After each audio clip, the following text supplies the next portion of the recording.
નેત્રંગ મુખ્ય હેડક્વાર્ટર્સ ખાતે ફરજ બજાવતા આદિવાસી કામદારોને નિયત વેતન કરતા ઓછો પગાર ચૂકવતા પેટા કોન્ટ્રાક્ટર એવા તાલુકા ભાજપ બક્ષીપંચ મોરચા પ્રમુખે તફાવતની રકમ નહીં ચૂકવી ઉપરથી ધમકી આપ્યાની રાવ ઉઠી છે।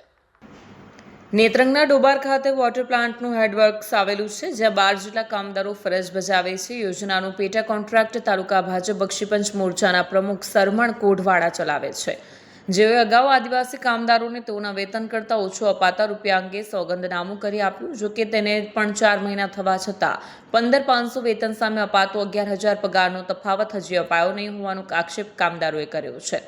આ અંગે ઓછો આપેલ પગારનો તફાવત આપવા ફોન કરતા ભાજપ બક્ષીપંચ મોરચાના પ્રમુખ એવા પેટા કોન્ટ્રાક્ટરે આદિવાસી કામદારોને ધમકી આપી હોવાનો પણ આક્ષેપ કરાયો છે। સાથે તમે આદિવાસીઓ અમારું શું તોડી લેશો તેવી ધમકી આપી હતી। આદિવાસી કામદારોએ પાણી પુરવઠા યોજના નાયબ ઇજનેરને અગાઉનો ઓછો આપેલો પગારનો ડિફરન્સ ચૂકવવા રજૂઆત કરી છે।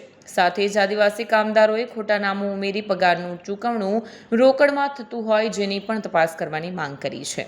વિડીયો જર્નાલિસ્ટ સંજય વસાવા સાથે સત્ય ટીવી ન્યૂઝ વાલિયા। મારું નામ નિતેશભાઈ મંગાભાઈ વસાવા છે। અમે 2 વર્ષથી અહીંયા લાઇનમેન તરીકે ડબલ્યુટીપી પરથી લાઇનમેન તરીકે બીજા 4-5 ગામમાં લાઇનમેન તરીકે કામ કરીએ છીએ।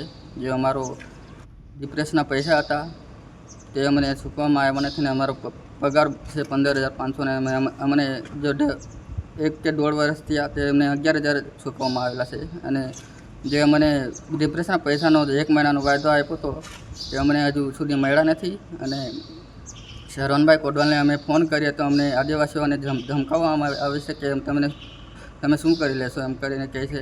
અને તે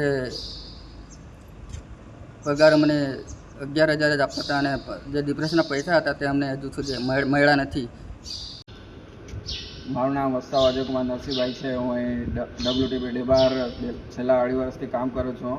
ને અમારે જે પેટા કોન્ટ્રાક્ટ હતા શરવણભાઈ કોટવાલા તે અમને પગાર ચૂકવતા હતા, જેમાં જે વાઉચરોમાં 15,500 પગાર બોલતો હતો પણ ચૂકવવામાં આવતા અમને 11,000 ચૂકવવામાં આવતા હતા રોકડા તરીકે।